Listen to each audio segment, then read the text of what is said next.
Welcome to UC&P TV. We have a very special guest today, Bishop Effell Williams. I am so excited about interviewing Bishop Williams. He has been my bishop since I was age 7, I believe. Yeah. And so this is exciting. We're going to talk about some really good topics, but first I want to introduce him to our viewers. So not only is he a bishop and my bishop, but he's a husband, father, grandfather, former college dean, former acting college president, and also an author as well, and so many other things. So it's unfortunate that I don't have them all listed, but again, a wonderful man. So let's go ahead and get started. So I know that I listed a few things, and I know that there are many more that I didn't list. But Bishop, how do you balance it all? How do you do it all well? Joy, first, thank you for letting me come on tonight. I'm so proud of you. I really am. You do a great job. I went back and watched some of your clips. You're doing a great job. So congratulations to you. It has been, you go back and really wonder what's the purpose. I am really purpose driven. If I know what's I'm expected to do, then that's how I do it. Now, remember, I worked as a pastor, as a dean, as a college administrator at the same time. Very difficult, but it is all going to purpose. And I came from a hardworking family. My mom and dad, I'm one of 15 children. And so from my mom and dad, my dad, was illiterate, could not read and write, but they were such hardworking people, and they instilled in us a value. And here's what I found out, Joy. If you're going to start it, then finish it. If you're going to do it well. If it's worth doing, it's worth giving it your best. And that's what I've been living on. If I'm going to do something, I'm not doing it halfway. I'm going to go full bore. I'm going to give it my best. And if it's worth doing, it's worth giving it your best. And that's been my mantra throughout my whole life. Wow. So doing it well and doing your best at it. And clearly you do. One of the things that you talk about quite often through your sermons is your experience in college. I think it was called Livingston University at the time, now the University of West Alabama. Yeah. What were some of those things that you did in college that because it seems like that was a pretty profound time in your life. What were some of those things that you did and learned in college that kind of brought you to where you are now? Good question. Let me tell you, let me get this segue for a moment. I, as an 18-year-old freshman, I had to meet with the counselor, and they was planning our schedule of what we're going to do, get our majors together. And he asked me what I want to do. And I told him, one, I didn't want to be a coach. Although I was an athlete, I didn't want to coach. I didn't want to be seen as somebody who could only play sports and do anything else. And I said, I'm going to go to school. I'm going to get my BS in business. I'm going to go to work for IBM. I'm going to go to my desk, close my door, and only see folk when I want to see people. Well, I did get a degree in business, but I did in education.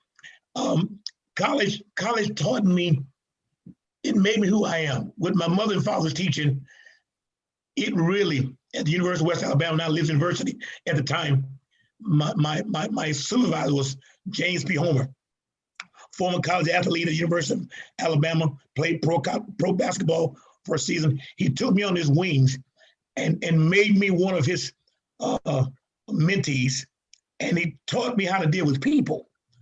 And again, if you're going to do a job, he always tells us, if you're going to do it well. And college was a melting pot for me among so many different people, and learning, one, how to deal with people, two, how to make things fit together. Because I'm a people person. You can't be a really effective administrator if you don't like people. So college made me, I played sports in college. I was in every organization they put me in. I was on the disciplinary committee. I was on the biracial committee. Every committee they want to put somebody, they stuck me on it. And they saw something, I guess, at that time in me, because I had no idea what I was going to do in life other than get a business degree. But they saw it in me. They shoved me into this, not knowing all the time that it was God that was setting me up. But they saw it in me before I saw it in myself. Wow.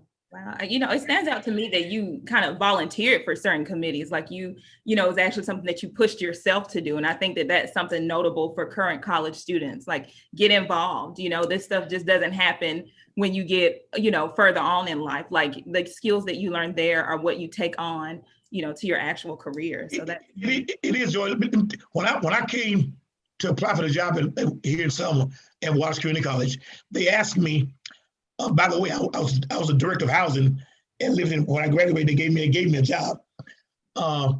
But when I came here, they asked me, can you handle different things? I smiled. I said, listen, I dealt with everything you could imagine when I worked at Elizabeth University, from every aspect as a student, every aspect as an administrator. And you said something earlier, in college, you got to get involved. You got to make yourself available, because I promise you, it is the busiest people that get chosen. It's those who are already doing things that get recognized. There's a scripture, as you know, the Bible says, a man's gift will make room for him and bring him for great men. If I don't know your skill, I can't use it. If I don't see it, I won't know it. So you got to make yourself available. Wow, that's powerful. That is so powerful. And even in that time, because I know you have different skills now than what you probably had then. How were you balancing it? What was that going through your mind? Like, I got to be at practice and I got to go. Yes. Yeah. It is. Let me give you an illustration of that. We went on a road trip my junior year in college, and we went to, it was a Louisiana road trip. We missed 5 straight days of classes. We missed 5 straight class days. We left on a Wednesday and came back the next Tuesday after class. But I know what I went to school for. Yeah. I was not going to go to college without getting a degree. So everything that happens, it had to be in, I guess, respect to what was needed academically.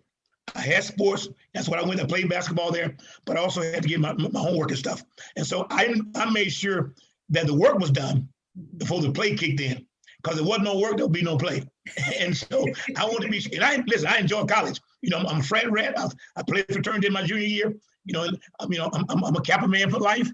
But that was secondary.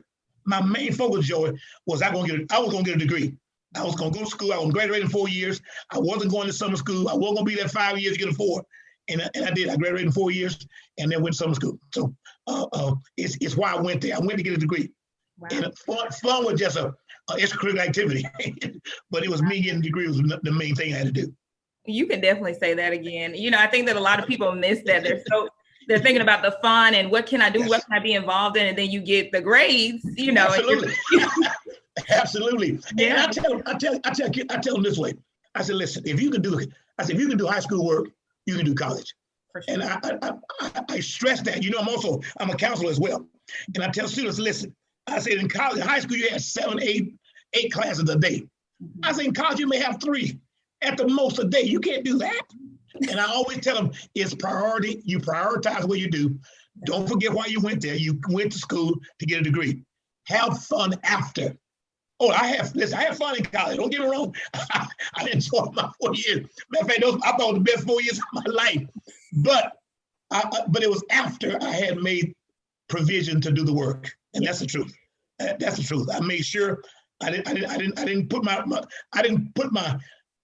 academics in jeopardy having fun or playing sports. I made them work together. Wow, that's powerful. Thank you so much for that, Bishop. So we're talking about as an athlete, an all-star student, now here as a bishop, author, so many other things. Did you have an aha moment? Could you have ever imagined that you'd be where you are now? That's a great question. I'm glad you asked that. I always said, matter of fact, I planned to retire when I was 40. I missed it by 5. I retired at 45. Okay. I've been retired. Matter of fact, today is my birthday. I'm 66 years old today. Happy birthday. Thank you. Thank you so much. But I had always planned never to work a long time. Once I found out what my call was, I was so committed to that call that I was not going to, I know that God didn't raise me up. He didn't educate me to work full-time all my life and not do the ministry. He didn't give me the degree in counseling and not to put it to use. Before I went to school to get my degree in religion, he trained me first in the secular field. Then he let me go back to school and get a degree in theology. My point being is that it is my aha moment would be, I think, was after I graduated from college, I had a chance to go to school at Georgia Tech ought to go to University of Middle Tennessee in Murfreesboro, Tennessee. And I didn't know what to do. I had no idea. Georgia Tech had offered me a graduate assistantship. Murfreesboro had offered me a graduate assistantship. But I then said, Lord, what do I do? And when I got back to school, Lips University had a job waiting on me. I didn't apply. Somebody recommended me for somebody to apply for. Wow. I became the director of housing at 22 years of age. I went from being a student to being an administrator on the campus. And within 2 months, I graduated. Wow. And so I decided to go into counseling. So once I got into counseling, I said, you know what? This is my career. I became a counselor. And so not knowing I was going to go to ministry, well, in 2 years after I graduated from college, then I got the call for ministry, and the rest is history. Wow. Well, I hear so many messages in that. Like, first of all, I think a lot of people, especially when you're just coming out of college or in college, you're worried and you think you have to make a decision right now. And you think that you have to know what you're going to be years down the line. But I hear that, you trusted God. You did what he told you to do in terms of, in the natural, your degrees, and he just guided you and led you. So I think, people can get a lot from that. I promise you, what you just said is so true. Is that now, I'm raised up in church all my life. In church, in my mama's womb, I was in church. So I've been in church all my life. But like you've been in church all your life. I know what my mother taught us to do.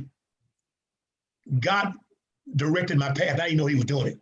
I had no idea what he was doing because it's simply, my mother had a saying, Joy, she said this: nobody's ever any better than you are, yet you never been better than anybody else. Mm. They kept me level and to deal with people. And so once God gave me that, I guess that discernment of people, then ministry and counseling just went together. And so, especially college kids, and I talked to them when I was dealing with students, I would tell them, you got here for a purpose. If you did high school work, you can do college.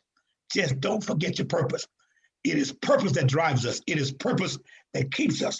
It is purpose that will raise us and sustain us if you know the purpose for existence. If you do the purpose, if you understand the purpose, you'll be successful. I promise you. I have 3 words that will fit anything to be successful. Is this: time, opportunity, preparation. Time, opportunity, preparation. I call it TOP, not Tabernacle of Praise, but it's called TOP.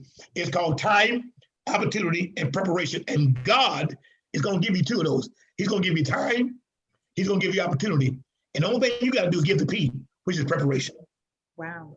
That's all you have to do. And that's success in any field you go in, because you're going to get an opportunity. If you live, you'll get the opportunity, and you're going to get the time. But you got to prepare yourself. And if we prepare ourselves, I promise you, we'll succeed. Wow. That is awesome. And that was one of the questions that I was going to ask you. What does a good leader possess? And it sounds like the ability to prepare and also to walk in purpose. Is that what I hear you saying? Yes. And to be the example. Okay. If you got to keep telling folks you're the leader, you're doing a bad job. If you got to keep reminding them, I'm in charge, you're doing a bad job. Mm-hmm. My leadership ability with this, Joy, I gave you a task, I explained it, and I said, do you have questions? Because I said, I don't mind you asking me questions, because once I give you something to do, I am going to expect you to do that. And I'm not going to look over your shoulders. I give responsibilities to the task. And so once we become purpose-minded, a leader then leads by example. He's there, though he don't have to be there. She's there, though she don't have to be there. It's just the example. I had that in people. My 2 mentors, well, 3 men besides my father. Now, my father was the most powerful man in my life. My dad was everything to me. I mean, he was an uneducated man, but was brilliant. He was an uneducated man, but he was smart as a whip. And he worked and provided for his children. But the 3 men in my professional life, my basketball coach, David O. Jones, I mean, he impacted my life. He's still living today, still coaching me. James Homer, which is my first administrator, my supervisor in college, and then Dr. Julius Brown, president of Wallace Community College. Those three guys, and I learned something from all three of them. I learned something from all three of those guys, and they were all different. I mean, Dr. Brown was just so on. He was such a professional. He was just mild mannered. Dean Homer was Dean Homer. he was just a wonderful guy. Everybody knew him, and then my coach was afraid of him until I got to know why he was doing it. So, but I saw them do it. They all led by example. They didn't send us; they took us and led us. That's what a leader doesn't send. A leader directs and shows what to do. Wow. That is awesome. So a leader leads by example, and they also don't run around saying, I'm the leader, because of their example. Exactly. That's exactly. Good. You talked about mentors. How can somebody get a mentor? Because I don't know, sometimes it just happens naturally. But what if there's a person who is looking for mentorship, but just doesn't know how to get that? Because I think we all get it. Good question, because that is so important.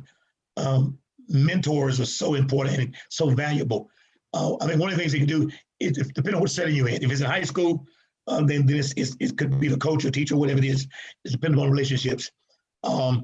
Then if it's in some kind of community, whoever the community leaders are, men or women within the community, ask questions.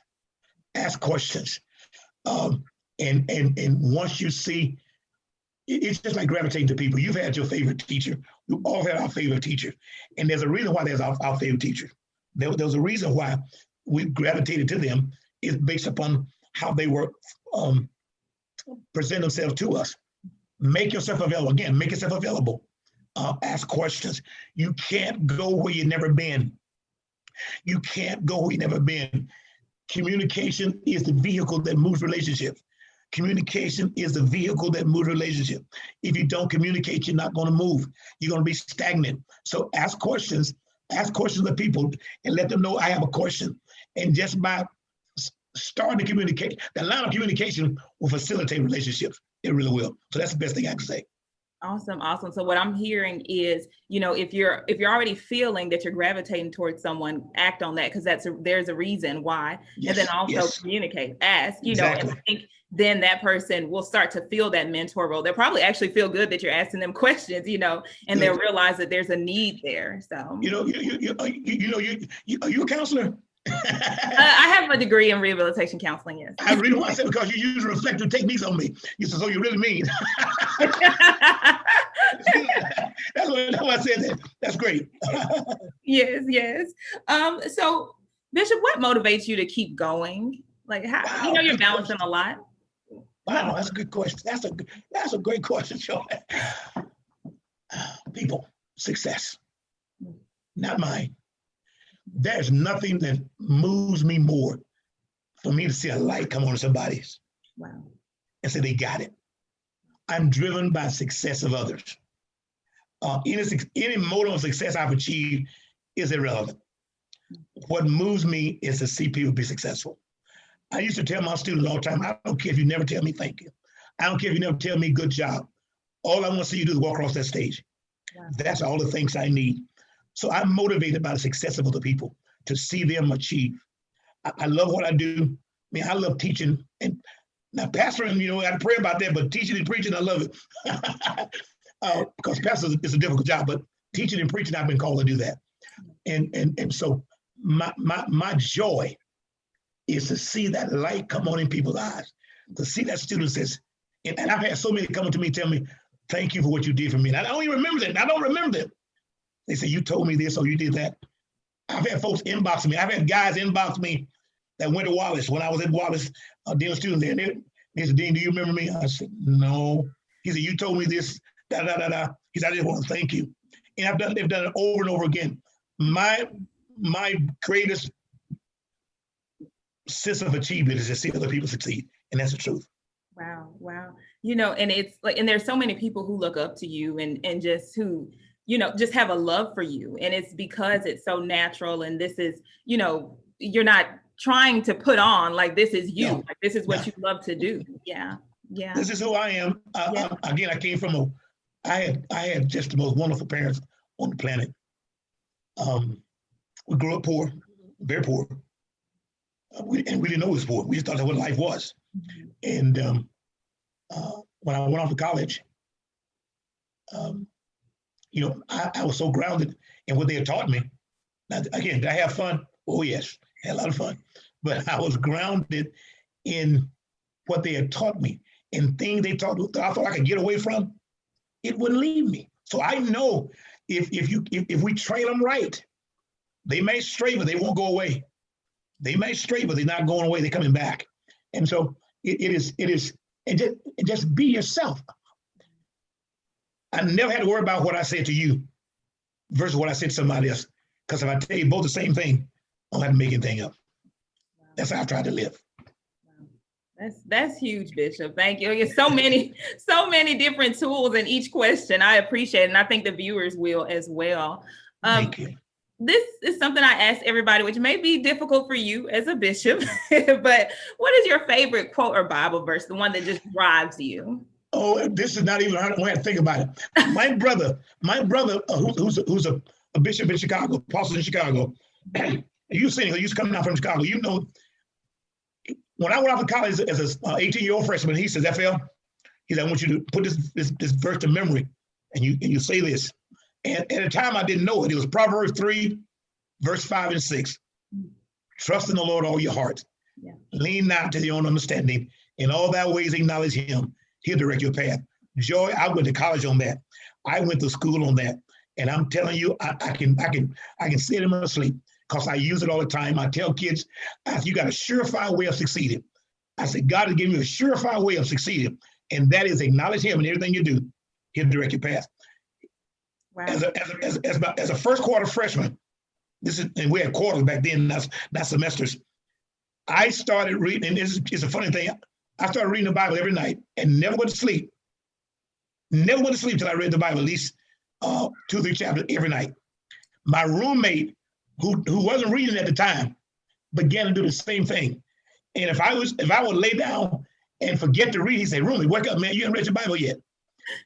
And so it rubbed off on him too. Yeah. And so that is that one verse that I can say without even thinking about that. That's Proverbs chapter 3, verse 5 and 6. Trust in him in all your heart, lean not to your own understanding, in all your ways acknowledge God. He will direct your path. I've lived on that, Joy. I have lived on that. And it's still my favorite verse today. Wow, that's beautiful. And everything that you just told me leads to this verse, like everything that you not knowing. Wow, so that is huge. Well, Bishop, I thank you so much for sitting with me on your birthday. I hope that you enjoy the rest of it. This has been amazing. UC&P TV viewers, thank you for watching, and we hope you tune in next time. God bless. Bye-bye.